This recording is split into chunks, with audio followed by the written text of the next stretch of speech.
History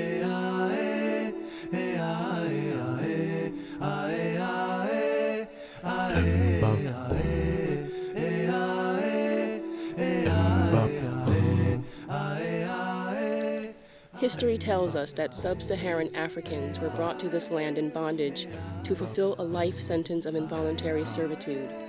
And for the most part, they surrendered to this fate until 1863, when President Abraham Lincoln issued the Emancipation Proclamation and set them free. But by that time, hundreds of thousands had been born into and died in bondage. Despite staggering odds, there were those who had managed to defy an inhumane system by escaping. They embarked on a harrowing journey to freedom and self-determination. Those daring souls fled into a myriad of wild landscapes: hills, dense woods, swamps, mountains, and caves, living both above and below ground. Their lives under siege, many not only survived, but thrived in the most extreme conditions. These self-exiled slaves carved out a new destiny for themselves and their loved ones. They lived autonomously, the fortunate among them never returning to captivity. This is the empowering story of the Maroons. So who were the Maroons, and where exactly did they come from? Yep, my name is Dr. Terrence Wyke. I'm an associate professor here at the University of South Carolina. Maroon is one name for a group of people who escaped from slavery and who established communities or established, short-term camps outside of slavery.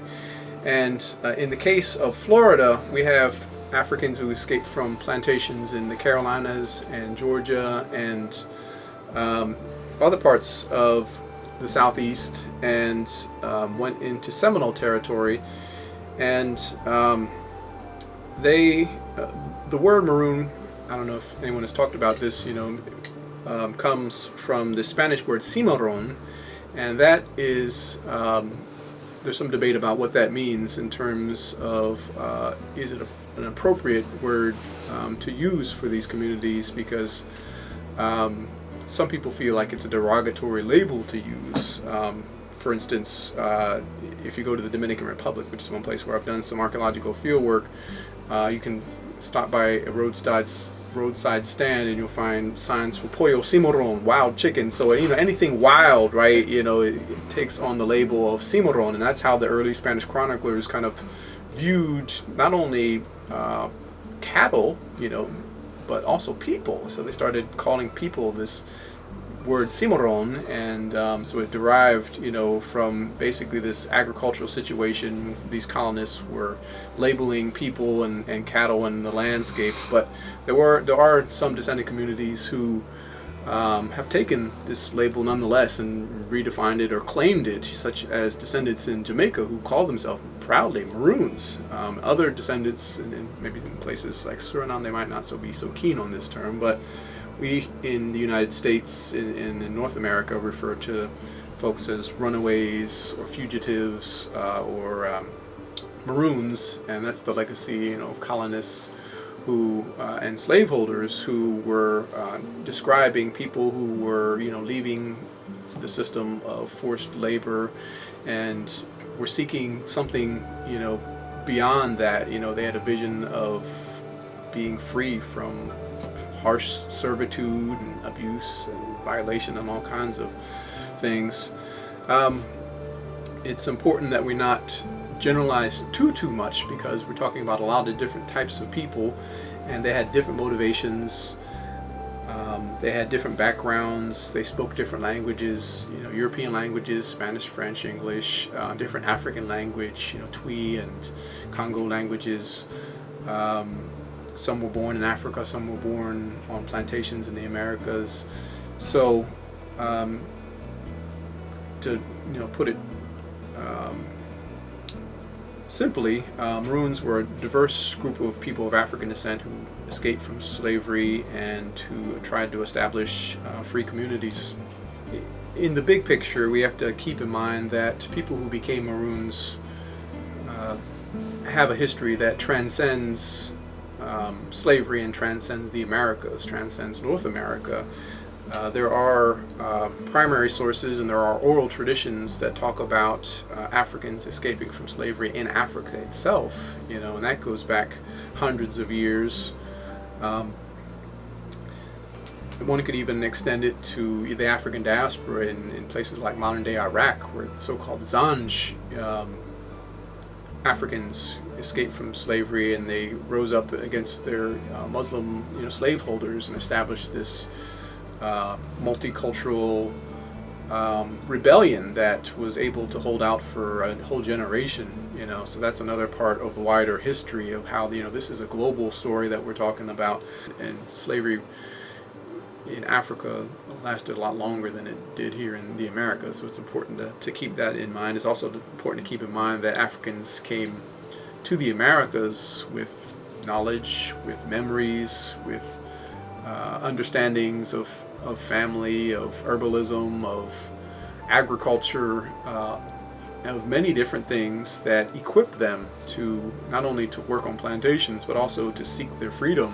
Whether we think of it in terms of Africans who became prisoners of war and then ended up in the slave trade, or we think of it in terms of Africans who were enslaved and came here to South Carolina and grew rice, and for slaveholders who were aware of the fact that they knew how to grow rice and they chose those particular parts of Africa, to enslave people from, because they knew what that meant for their bottom line. The Maroons are Africans here in the diaspora who are seeking freedom and independence. And when we look at the Maroons, as I tell you, they have that uncontrollable desire for freedom, and they will go and escape and create societies.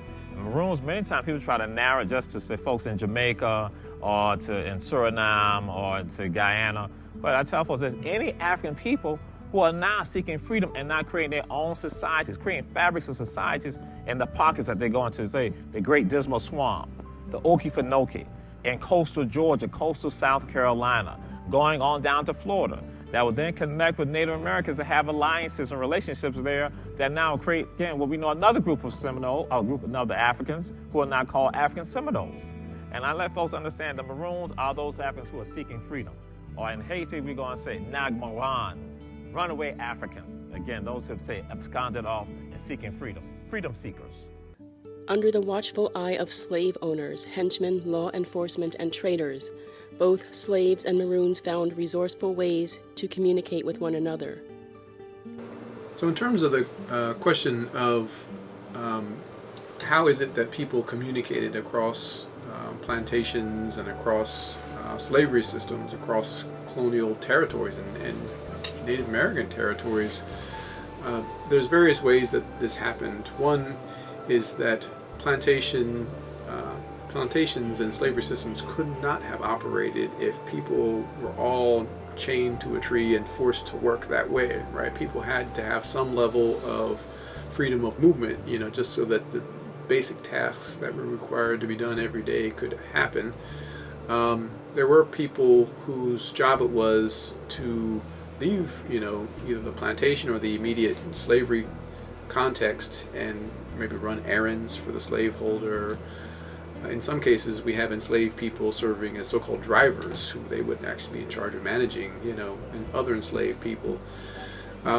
So that was part of it, and just starting with the whole labor situation, beginning there, and thinking about people who might have ran errands for slaveholders, carried messages back and forth between plantations or from plantation to city or within city if they were enslaved within cities. We had folks who served as carriage drivers, who would, through the course of their work, shuttling slaveholders or others around, they would have opportunities to talk with people. Slavery systems, people had off days. It didn't happen very often, but maybe one day a week, or they would have free days where they might tend to guard gardens or visit people. In some cases, slaveholders wrote passes for people to travel between plantations, and in some cases that was because they had family, in the region, right? So these are various instances. And sometimes during those free days, they might go to some kind of regional market where they would interact with people and sometimes sell things that they grew on their provision grounds, or pots that they might have made, or various things. Another way that people communicated, even during slavery days and all the captivity and confinement that limited them, was some folks might have got word of things by way of Africans who were sailors. There's a lot of history to this. Paul Gilroy, a scholar in the UK, talks about how there was a large proportion, like maybe over 20% of the English Navy at one point, was of people of African descent. It's quite large.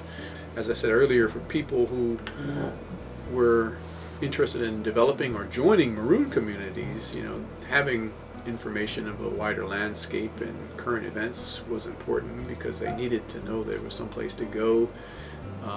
They needed to know there were some possibilities for finding, some sense of freedom. There were clearly no guarantees, but it certainly helps if you have information before you leave to do these things. And they weren't this sort of act of escaping, was punishable by death. People literally risked their lives.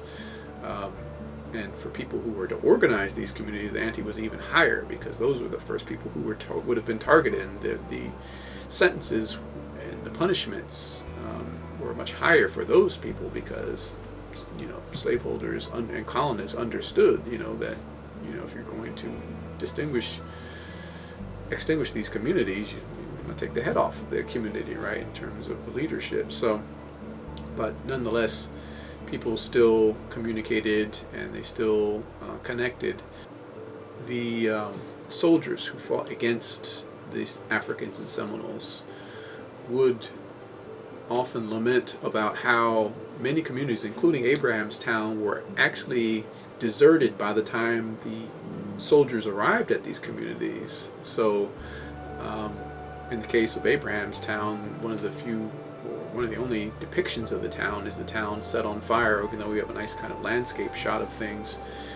And but it's important to understand that these communities weren't, when they were under attack, by the military, oftentimes it was empty buildings that the military encountered because of these communication networks. And the U.S. military, I can point to specific sources that talk about how, it was either Native American or African, they didn't spell out, exactly how it worked, but, they had been tipped off, these communities, to the coming of the soldiers or slave patrols. And so it worked in various ways. It is one of the reasons why the United States military had a hard time defeating the Seminole forces, because there were lines of communication that were informing folks who were resisting against the military U.S. expansion. Well, how are the children to do? Are the Queen quite head from the body of the Gullah Geechee Nation? Are the natives and Telling Island and things like that? It's so glad that 100 children to deal with we are. So many people have never been to the Gullah Geechee Nation, but St. Helena Island, that I'm a native of, is basically the center point of the Gullah Geechee Nation, which begins at Jacksonville, North Carolina, and runs southward to Jacksonville, Florida.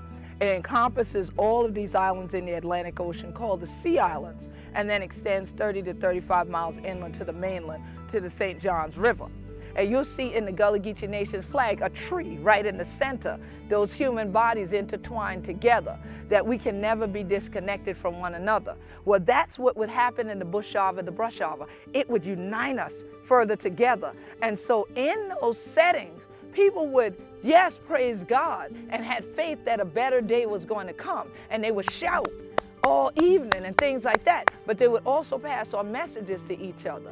If there was a way to escape, if there was something else that was going to come up. The uprisings, like Denmark Vesey's uprising, for instance, with Gullah Jack, the planning went on in these types of places, praise houses, and then that eventually entered the church. Escaping was not an easy feat. How did they manage to escape, and where did they go? In terms of how the Maroons escaped, there were various ways they did that. There were various circumstances. Some folks would wait until they had an opportune time when no one was paying attention. Maybe it was during a particularly challenging situation, like where there was some kind of storm or natural disaster or something, under the cover of night, using the natural circumstances and environment and landscape to their advantage. Other folks would develop elaborate plans and rebel, collectively, or make plans to escape collectively, and they would leave in groups. Certainly there were networks of people, even though folks were forced to labor on plantations or labor in cities, people talked, and they talked across plantation borders, and they talked across geographic borders, and people, would exchange, information. So that's one thing that scholars talk about, is the flow of information and news, amongst enslaved people, amongst free people. And that certainly was important, because as someone who was going to escape, you had to know where slave patrols would be and where military forces would be, and the various things that would work to your disadvantage. You would want to know that ahead of time. So for those folks who were successful, those things were very helpful. So knowledge was just as important as taking a gun with you, when you escaped, in terms of what they took with them. And I think that's an important one. In some cases, people would leave with clothing, and certainly arms were very important to them. Taking people with them, there's all kinds of things that one had to consider. The flip side was that you had to be willing to carry whatever you took with you, so you were weighted down by the things you took, and many people, I think, probably didn't escape with very much, because it was to their disadvantage to take anything more than they needed. But people had to make those subjective choices when they were thinking about escaping and thinking about how to escape. People often escaped to places where it was hard for their pursuers to chase them and to get at them, and so places like Florida were, and the low country areas, of the east coast of what is today the United States, were important places, wetlands, because these were places where it would have been hard for people to chase them, and it would have been hard for hounds to track them through, the wetlands. The environment was also important because it supplied them with, people who chose to escape, with resources, whether it be food resources, wild game, whether it be raw materials to build houses, whether it be herbs to heal them or, fortify their health. So there are a variety of types of landscapes that Africans escape to, oftentimes wetland areas or highly forested areas, more wetlands in places like Florida and low country, and maybe parts of Louisiana.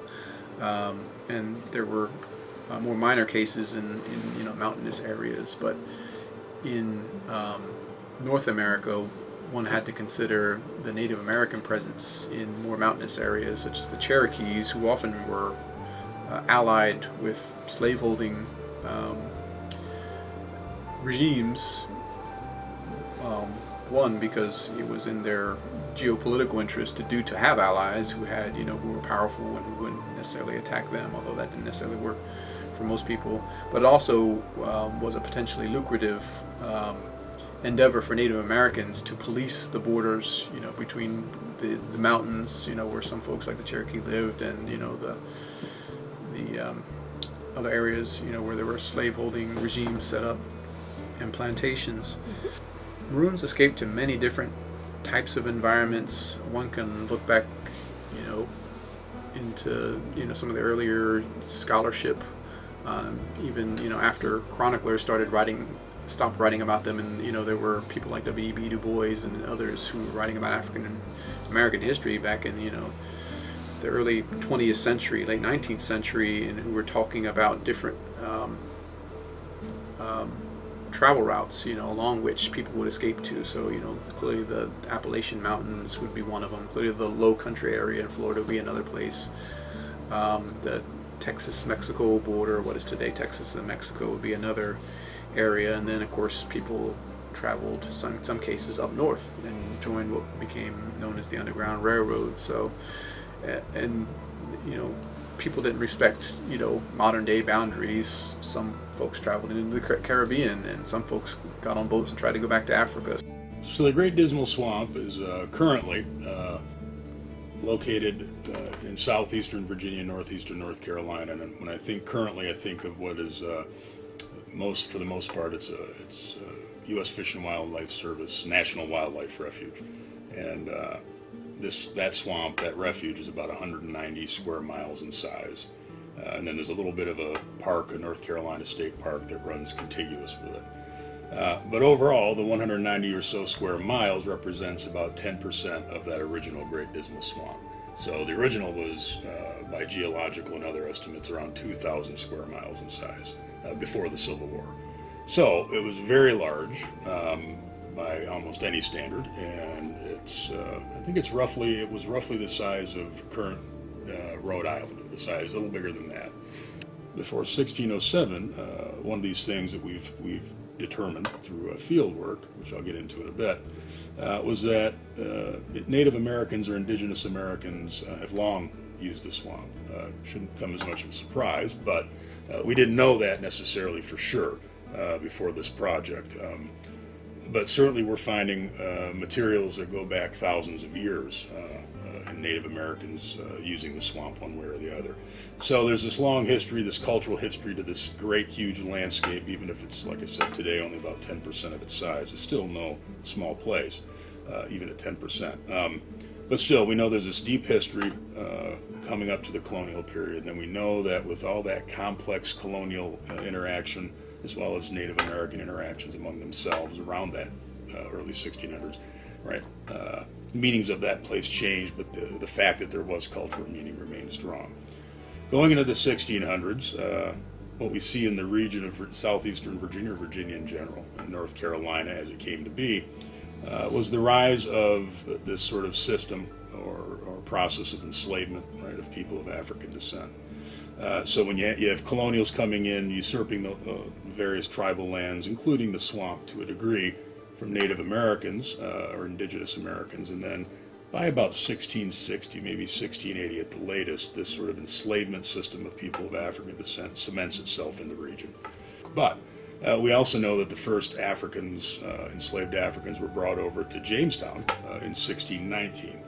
So there's 40 years there or so, maybe even 60, right, where this system was sort of emerging, all right, before it really cemented. So the point of bringing that up is, in part, is to remind ourselves how important it is to recognize that these sort of brutal, exploitative sort of labor systems and cultural systems, for that matter, like enslavement, lead to a variety of different ways people are going to resist or defy those conditions. And one of them that was pretty well studied by scholars across this hemisphere, right, is this process known or practice known as marooning. All right, so wherever slavery existed, anything like slavery or enslavement, people marooned. And what does maroon mean? And the simplest way to put it is they tried to permanently remove themselves from the conditions of enslavement. So this took a variety of forms, but certainly the one that is the forms or type of marooning that's most common, or at least most talked about in some ways, is where people came to inhabit these kinds of remote parts of the landscape, be it the Dismal Swamp or a mountain range or hill country that colonials hadn't quite settled for whatever reason, enslavers hadn't settled. They become very, very attractive kinds of landscapes to people who are marooning. And so again, the Dismal Swamp is certainly at 2,000 square miles before the Civil War. It was hard to miss this one, right? So if you're enslaved or in conditions like that, even indentured servitude, you're going to see that swamp as a potential haven, right? A permanent place to go permanently. Going into the 1700s, is basically a continuation, right, of that enslavement of people of African descent, going all the way into the 1800s, of course, up to the Civil War. So, in a nutshell, what we expect, if you think of population movement into the swamp, initial, like before 1600 and then 1600 up to about 1660 or maybe 1640, we might expect predominantly indigenous Americans or Native Americans to be the people going in to live permanently or semi-permanently in the swamp. But after 1640, 1660, maybe 1680, we're expecting that the main flood of people going in after that are probably marooning Africans and African Americans. And that would continue that way up until about 1800. It was around 1800 that we begin to see, it's a little earlier than that, 1760s, but 1800 is the canal boom, as I call it, in the swamp. But in 1763, the adventurers to drain the Dismal Swamp, the Great Dismal Swamp, this was a sort of a prototypic corporation type endeavor. They had figured out a way to begin to try to transform that swamp, make it into something worth money or worth, that could generate wealth. Despite all that, or even though all that, what I just said is true, the Dismal Swamp was an extremely safe place in terms of, for Maroons, particularly those going in the interior. It was extremely safe relative, or thinking of in particular, right, those groups of people who might go out and try to track them down and bring them back to the outside world. Probably more so than any landscape that we are aware of, any place in the world. That people marooned. This is right up there in terms of very safe, right? If that's what you want to do, get far enough into the swamp, and you're pretty safe from that, the encroachments, right? Even after 1800, I think that was probably pretty true. Most Maroons would rather face life-threatening perils in the wild on the run than be recaptured, brutally punished, or put to death. But how did they survive? And of course, in the 1760s, with these sort of European investors and so on, the main source of labor were enslaved Africans or African Americans. So what we're basically talking about then is these investors bringing in supervisors or overseers to see a labor force of enslaved people dig canals and cut trees. And that's, again, the first effort at this was in the early 1760s, and that involved George Washington as well as his brother-in-law, John Washington. And they established what's called Dismaltown. And it was sort of south of a town called Suffolk, Virginia, which is in the northwest sort of corner of the Great Dismal Swamp. So it's just south of that. And that canal, or that ditch, really still stands actually today in the refuge. But they sort of established this settlement called Dismaltown. We don't know much about it from the historical record, but we do know John Washington stayed there pretty regularly, if not permanently, for the years he was there. And then, of course, the enslaved African American workforce stayed there and then worked in the swamp by day. So the canals were used to haul wood out, right, and get it to the market. And the wood, of course, was made into things like shingles, cooper staves, probably architectural lumber, you name it, right? And then turpentine was made and so on. So, but that adventurers project, or that sort of investment group, George Washington left it after a few years. I'm not entirely certain how long John stayed on, but it was longer than George. That kind of gave way after several years to this Dismal Swamp Canal Company. It's sort of like an offshoot, a developing, more substantial corporation or company that came around the late 1700s. We have evidence of ancient, use going back thousands of years by Native or Indigenous Americans of the swamp, and it turns out that they too gravitated to these areas of dry ground. Go figure, right? So what did they do 3,000 years ago or 4,000? Well, they sat there and they built cabins, or not cabins, but they built their homes or whatever it was, and then they used the stone tools and whatever else they had, made their ceramics, left in the ground like they did anywhere across the United States and elsewhere. Right? But it's there on these dry ground, these islands out in the swamp, and these people like Maroons, who are a big part of these sort of interior communities, right, as well as Native Americans, they're finding this old stuff that ancient people left behind, and they're bringing it up, right? It's part of their living world again. And they are using it, they're modifying it to attend to daily things, right? Daily tasks. So we're finding that evidence. We're not finding the mass-produced stuff in the quantities that we'd expect for a 1600, 1700, 1800 dated site, right? We're finding 95, 98% even, right, sort of swamp-available stuff being used and modified, right? And then a little bit, just a little bit, like 4, 5, 3% of the overall quantity of things we're finding come from that outside world. So it's actually really quite an interesting pattern right, as we call it in archaeology. And what's important then is that, right, that pattern, right, and this is what archaeologists just tend to do anyway, but that pattern stands for, right, is a key representative or representation, right, of the lifestyle, the life ways of these communities out there. And so, we have to imagine, right, because no documents recorded this for us. No one went out there and said, oh, this is how these people are living, and this is what, no one did that, not for this swamp, as far as we found. All right, so we don't have any sort of insider view. This is our only insider view, is looking in the ground, carefully excavating, right, recording everything we can, and then sitting in a place like this laboratory, analyzing stuff and coming up with some understanding of what this is all telling us. In this case, right, we have people, again, of whatever background, but primarily Native Americans and Maroons, going out to this island. Again, generation after generation, people going in, and they're all sitting there in that outside world, right? They've had enough, right? They've had enough of it. They've had enough of the brutality and the whatever else we want to think of. And they're going in the swamp, and then they're finding these communities of people that have the same evaluation, the same reaction, if you will, right? And the same action. They took control, essentially, and they went out in the swamp, and now here they are. How are they going to do this? Well, they're not going to simply replicate, right, the world outside that they're trying to get away from, right? Obviously, that's not going to happen. They're going to be sitting there thinking to themselves, how do we make our world better, right, in some sense of the word. And again, these ancient tools and ancient stones that were brought in by ancient peoples, right, they, what I call they resuscitated them, right? They brought them back into this realm of the living social world, whereas before they were deep in the ground, right, and now they're part of this community, and it becomes a key representation, like I said, of that sort of more self-reliant approach, to put it simply, right? So we're making our own stuff. We're relying on the ancient work and labors, right, of ancient peoples, because they brought the stuff out and they made those tools, and now they're going to, the Maroons and others in the communities are modifying them or using them in their modern moment. And then, of course, they're going to rely on the organic materials of the swamp. And so even though we don't have much of that survived, but we have the sort of footprints of dark soil of their cabins. So we know, again, this is not surprising, but they use swamp wood to build the cabins.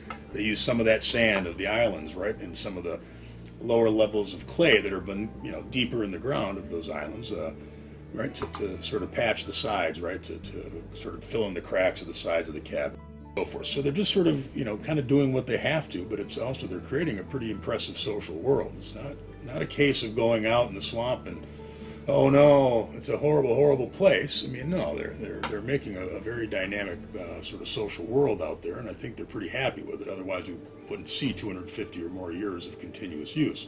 So it is not uncommon to read about Maroon communities in, say, the swamps of Louisiana or elsewhere in the hemisphere growing rice, right, in swampy environments. And then the community itself goes out and cultivates rice and other grains.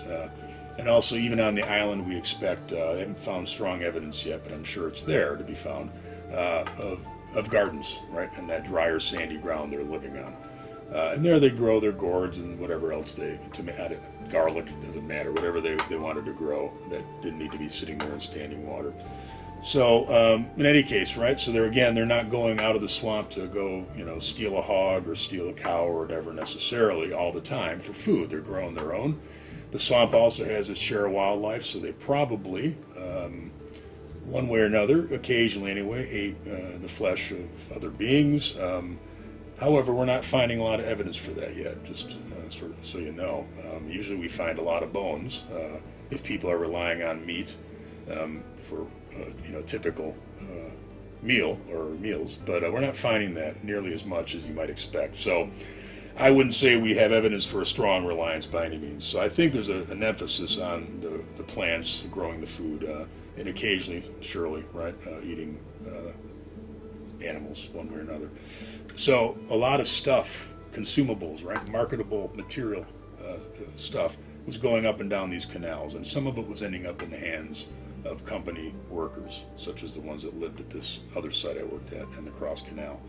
And so, in any case, right, 1800 is when this starts happening, roughly, again, the boom anyway, for the canals. So you got to imagine this pretty good sized swamp. There are several, 6, 7 new canals, relatively new canals being dug, or they're finished. Now you got the lumbering going on. But in between all those canals are still these very remote places, all right? And when we say in between canals, we're still talking hundreds of square miles potentially, right, between this canal or that canal, or whatever it might be. So there's plenty of space or land still for these community resistance communities of Maroons and others, right, to stay and persist. But we also have to expect that that canal boom is going to change things. And that gets back to that initial question that I mentioned that we had for the nameless site, right? What's going on after around 1800 and after, right, at this site? And why do we see a potential change? And one of the things that I think happened was that these, at least at the nameless site, but probably for most swamp interior communities of Maroons, right?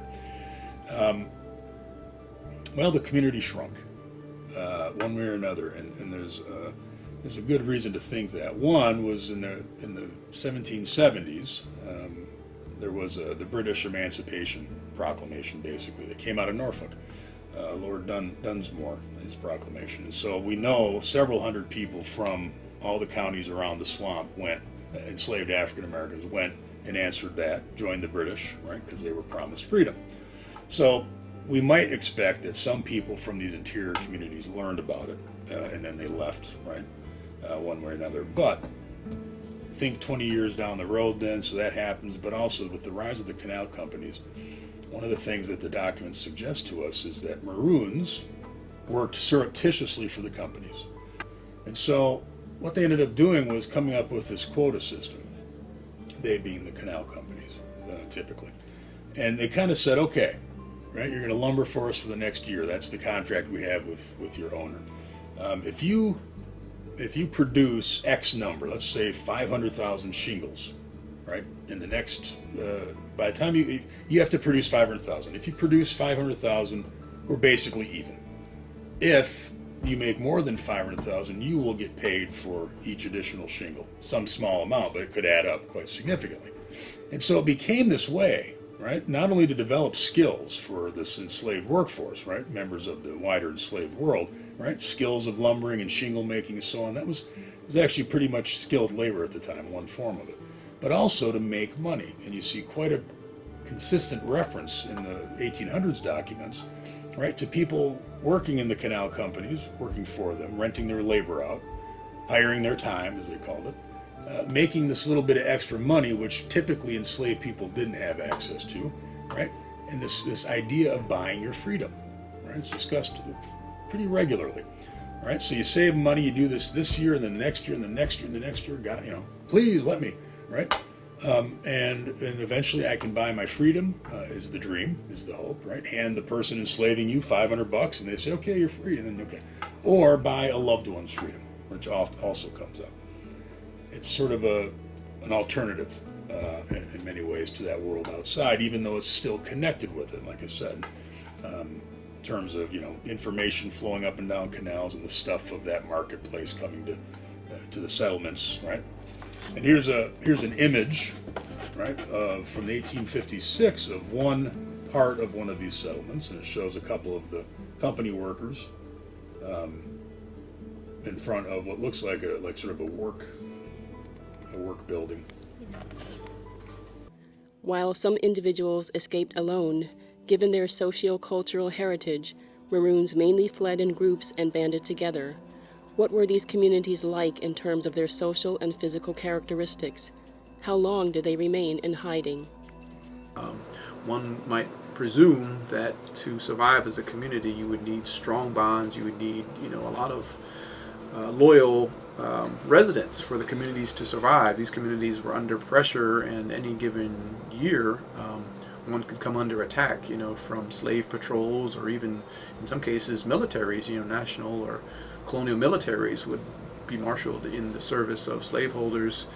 So there's an important reason to think about, what were the things that held people together as a community. This is especially important when we think of how many Maroon communities were really diverse in terms of the languages people spoke, different African and European languages, maybe even Arabic, different Native American languages being spoken. So because of some of that diversity, that's just one type of diversity. We can also think of political ideologies and theologies. So, for various reasons, we have to be thinking, what was it that held people together, even though they were diverse? It's important we don't broad brush folks and just think, oh, they're all Africans. They share African heritage. They share, the experience of slavery. Therefore, they're all, always loyal to the death. And that wasn't the case in terms of what the chroniclers suggest to us. And in the Americas, a lot of people don't understand this, but a large number of Africans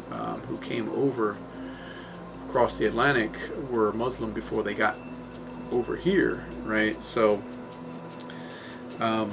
that's important because we often kind of think sometimes in the context of slavery of Africans coming with indigenous African practices, and we think of slaveholders having some form of Christianity, as their guiding philosophical or theological value system. But Islam was equally a part of the mix, and some historians estimate as much as 1/3 of the enslaved Africans who came over to the Americas were Muslim. People who escaped from slavery sometimes formed communities, and at other times they formed more short-term settlements. I think it's important to distinguish between the two, because you'll find different examples, in the written records of people just escaping for maybe even a few days just to get a short break, from intense labor. At the particular site that I studied in Florida, Abrahamstown or Piliclacajá, that community existed for a whole generation, for almost 20 years. So I think that's a good example of how we can't overgeneralize in the short direction, and shortchange them in terms of the fact that some people were able to establish communities and even raise children in these communities. They lived in a state of relative stability for long enough for them to start perpetuating themselves. Places like Piliclacajá were on the long end of the spectrum in terms of the extent of these communities. Many of them were rather short-lived, but as Sylvain Diouf and other scholars have noted, some people escaped from slavery and actually kind of stayed outside of slavery, after the Civil War even had occurred. So, there were particular, instances where some people were able to stay away, maybe not so much as communities, but sometimes as individuals or even as small family groups, for decades or for years. In the broader backdrop of Seminole history, a lot of communities were exclusively Seminole, and it might have been exclusively African or Maroon peoples. So that's just a part of the bigger picture in terms of the options people had when they were escaping from slavery or the circumstances they encountered.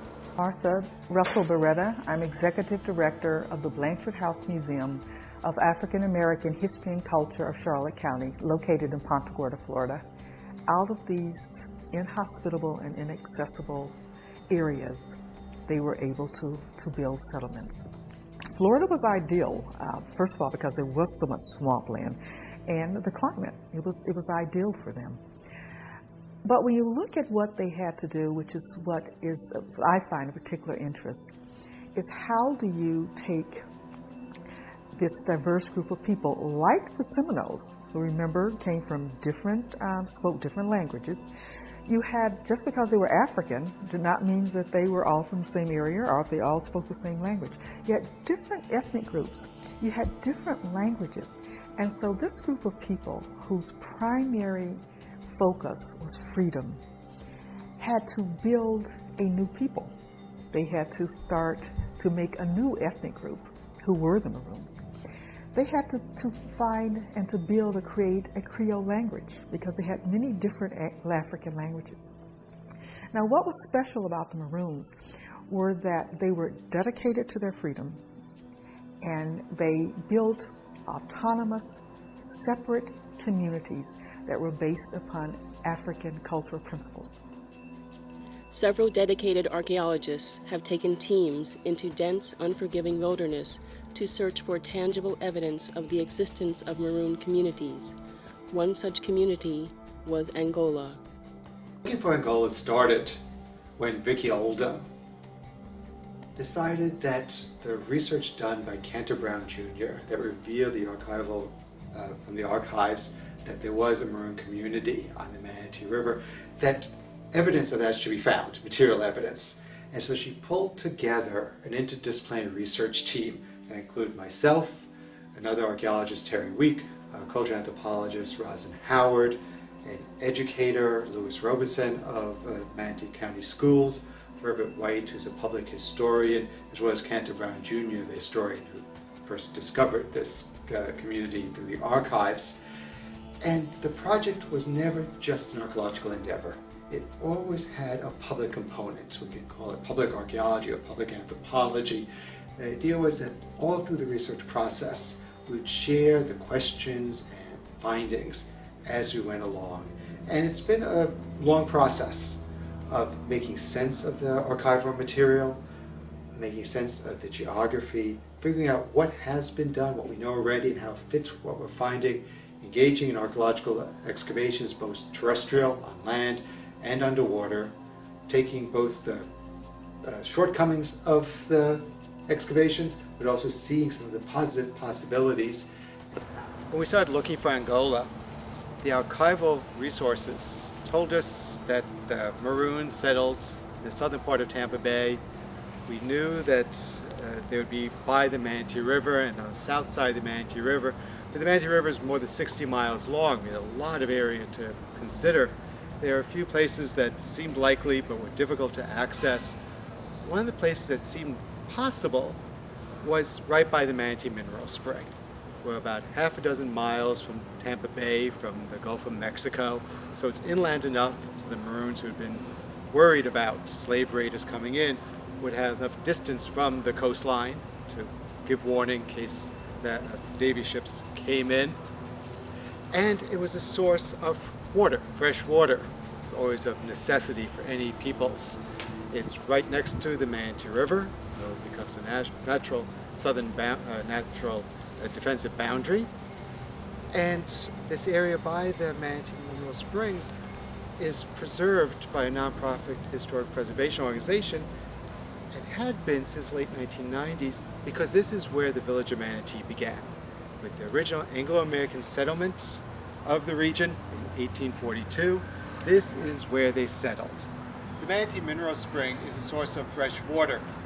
Until the late 20th century, it was free-flowing. It's since been capped. And the water flowed into a pool that provided fresh water, places for the community to bring the animals and the rest. And it's clear this has always been an important place in the history of the region. Artifacts from various excavations have been recovered that can tell us about these communities. So here we see a few examples of the types of material culture found at Abrahamstown, such as this potsherd here, this clear glass bead, and this shard of olive green bottle glass. And these manufactured items are indicators of wider relationships that people had in the region. It wasn't the case that these Maroon communities were isolated islands. Folks were in contact with merchants and with overseers and with soldiers even. So in some cases, some people who would later become their enemies. This cut nail is a classic example of a 19th century fastener. People used a variety of architectural styles and materials in building their houses, mostly wooden cabins from the descriptions of soldiers, and some soldiers, for instance, volunteers from Tennessee, described the houses as cabins with open rafters where meat and other things could be hung. Okay, this is a replica of a white clay pipe, and we have fragments of pipes at Abrahamstown. Basically, you would be looking at a stem. Largely, most of the fragments were of the pipe stem, and we have some fragments of the pipe bowl. It was a much thinner bowl than this one. But this is, an example of what a whole pipe would look like. We don't have whole pipes. We find only fragments of them, but people in their leisure time, or as part of their everyday life, smoked tobacco like they do today. So this is largely what people were doing with these pipes. And tobacco smoking in some settings also had a spiritual significance in some Native American groups. This is an example of a coin that was discovered in the latter years of my field work at Abrahamstown. It's a 1 cent piece, and on the other side it's stamped as 1843. Now that's a significant date because it's 7 years after Abrahamstown was destroyed by U.S. troops, and it's likely one of the first types of artifacts left by the settlers who came and inhabited Abrahamstown after it was deserted and then destroyed by the U.S. troops that came through the region. This is a replica of a drum that was found in 1967 by a fisherman on the Little Manatee River. Angola was on the Manatee River. Tampa Bay has 4 rivers going into it. One of them is the Manatee, one's the Little Manatee, and there's 2 others. The Little Manatee River is just north of the Manatee River. It was pulled out of the riverbank by this fisherman, and he was curious about it. The covering wasn't on it, of course, it was just the wooden part was there, and he put some effort into trying to figure out what it was. And it was academics at the University of Florida were able to identify it as a drum, and it's been at the Florida Museum of Natural History ever since. This particular object is really interesting and really just intriguing in so many levels, because Jane Landers, who's at the University of Vanderbilt University, is clear that it's an African-inspired drum. She published that identification back in 1999. Who was inspired to make this drum, we don't know. The fisherman didn't have the records. There's no reason really why he would have. And so I put this in front of you just with the possibility, but only the possibility, that it's part of this larger saga for the Maroons. In terms of its location, it would make sense that people fleeing southward down the Gulf Coast would have had to cross Little Manatee River, where they stayed at Little Manatee River as a haven or crossed over it, whether this drum, which was burnt over much of its area, was because of a violent attack or some ritual activity. We will never know. It gives us another sense of the complexities of these people. Much of the artifacts that I recovered are mass-produced goods. But these are people of African descent. They may also have had other goods. And drums are particularly important, obviously for music, but also as a mode of communication. In the quiet of the Florida swamps and hammocks of the early 19th century, the drum beat would have been heard over great distances. Being on rivers, the sound would have carried. And we try to imagine how the Maroons found the location that we call Angola. Drumming could have been part of that. A great number of Maroons traveled south in search of freedom. How far south did they go? They use whatever means necessary. And that what we know, so those out of coastal Georgia and South Carolina, that has all since the 1600s, we have been told in this area that you can have your freedom if you make it down to Florida. So you have folks coming from out of Beaufort County, from Chatham County, Liberty County, making their way down, traversing, the waterways, hugging the coastlines, again, hugging the waterways. But later on, folks in South Central Georgia are now also using the swamps and using those pathways also to get into Florida. And because Florida at one time is now open territory pretty much, the British and the Spanish. And so when these forces now leaving, guess what? This now becomes a vacuum for Native Americans also to go there, because we also know that the Native Americans are also traversing those ways to get down there. And you have Africans, so we are all simultaneously in this area, and we begin to now form societies. Each one, sometimes they are interwoven, but a lot of times they're independent, such as Angola, that's in Florida. We don't hear as much about the Southern Underground Railroad as we hear about the Underground Railroad that went north. However, as early as the 1600s, there was a Southern Underground Railroad. And in this Southern Underground Railroad, Africans escaping enslavement from South Carolina came to the land of refuge, which was Florida. As early as 1693, the King of Spain issued an edict that said that all Africans who escaped slavery and came to Florida could be free.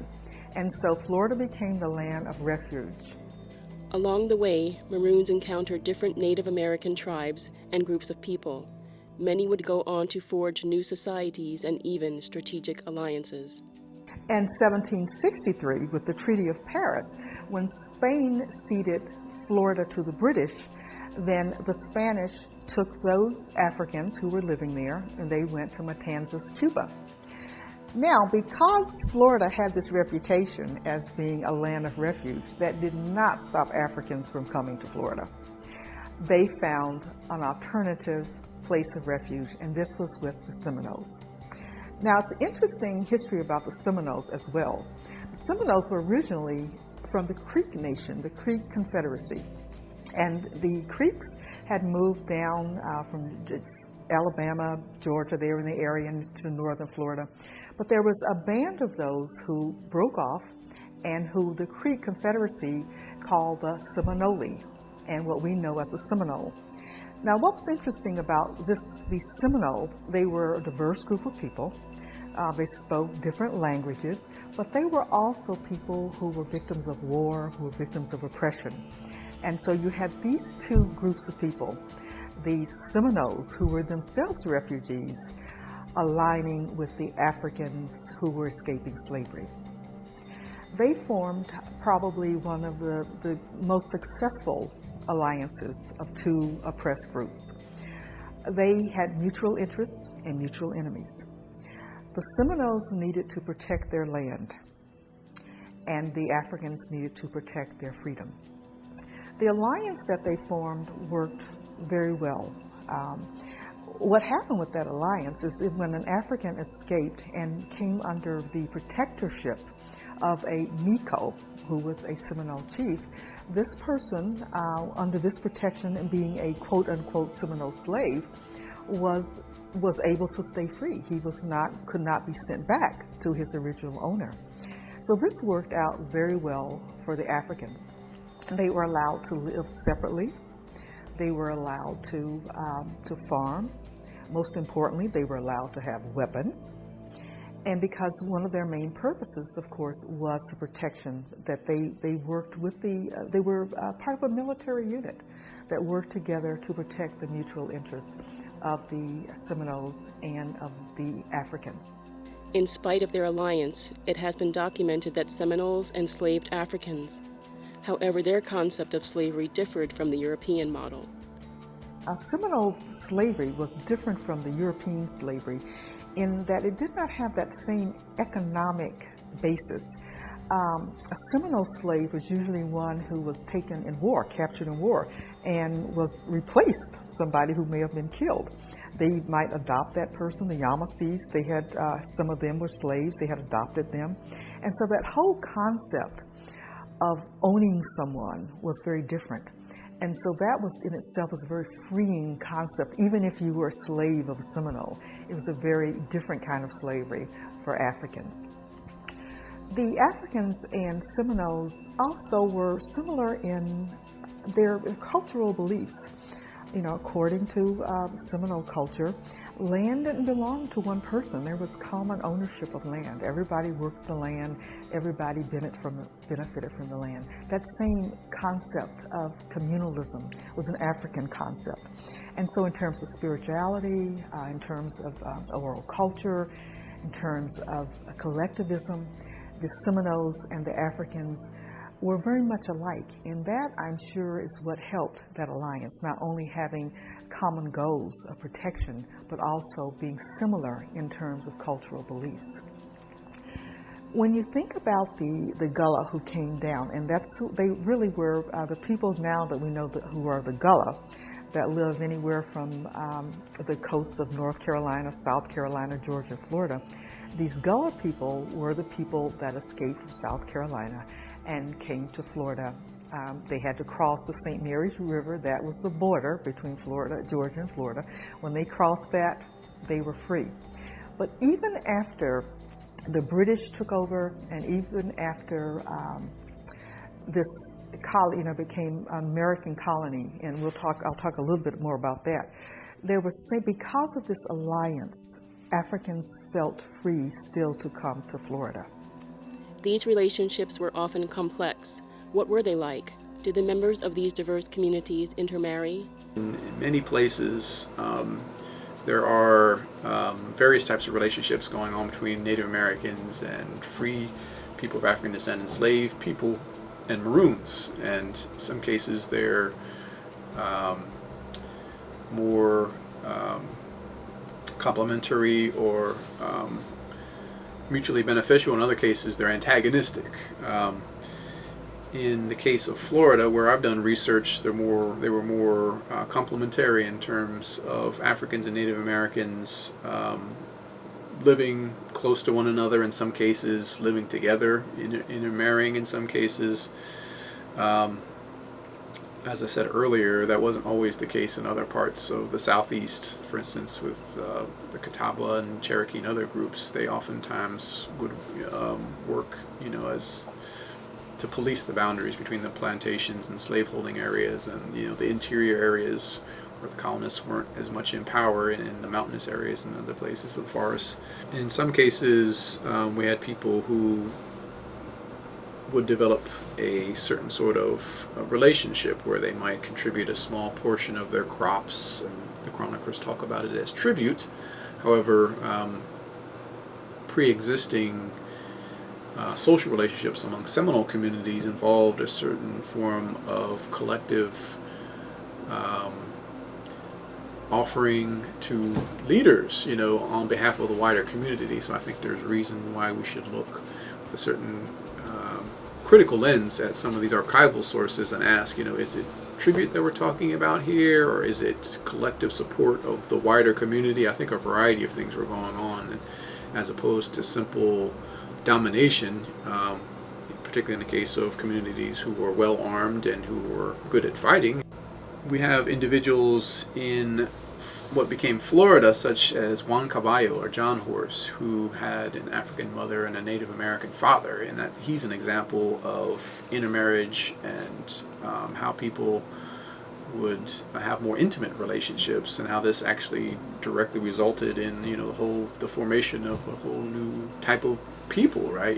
People who have a shared set of heritages, that cross African American and Native American populations. So we have free, enslaved, and Maroon people coming together and becoming African Seminoles or Black Seminoles, depending on who you talk to. We have people, like I mentioned earlier, such as John Horse, who were direct products of the diversity of these communities, having African and African American and Native American parents, right, and kin. And the chroniclers talk about, family ties of different people, like John Horse, for instance. They would specify, he has kin over here in Abrahamstown, and he has other kin in other villages. So the chroniclers, the military, the colonists, they were aware of these family ties.